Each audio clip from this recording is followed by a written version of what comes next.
टाटानं एक taxi launch केली आहे. खरं तर ती टॅक्सी नाहीये, ते टिगोरच आहे. पण तिचे एक कमर्शियल व्हर्जन लॉन्च केलं आहे आणि तिला नाव दिलेलं आहे एक्सप्रेस. ही जी गाडी आहे मित्रांनो, ही फक्त पेट्रोल आणि सीएनजी मध्ये आपल्याला पाहायला मिळणार आहे. ही पूर्णपणे कमर्शियल व्हर्जन म्हणून असणार आहे. हिला कोणीही प्रायव्हेट बायर घेऊ शकणार नाही. जर का आपल्याला घ्यायची असेल तर हिला कमर्शियल पर्पजसाठीच घेऊ शकतो आपण. या गाडीमध्ये जर का आपण पाहिलं तर जास्त काही चेंजेस नसणार आहेत. जी आत्ताची एक्झिस्टिंग टिगोर आहे तशीच सेम असणार आहे.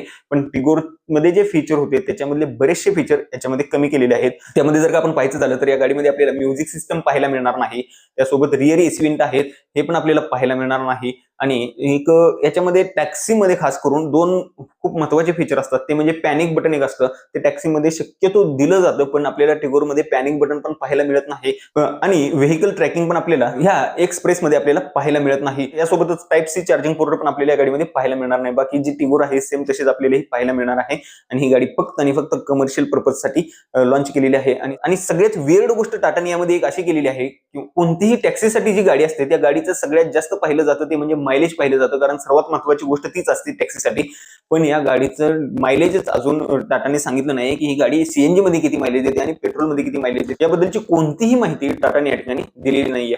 तर ह्या एक्सप्रेस बद्दल तुमचं काय मत आहे हे कमेंट करून नक्की सांगा. व्हिडिओ आवडला असल्यास व्हिडिओला लाईक आणि चॅनलला सबस्क्राईब आणि फॉलो करायला विसरू नका, कारण car related automobile industry related माहितीपूर्ण व्हिडिओ आपण आपल्या चॅनलवरती पोस्ट करत असतो. धन्यवाद.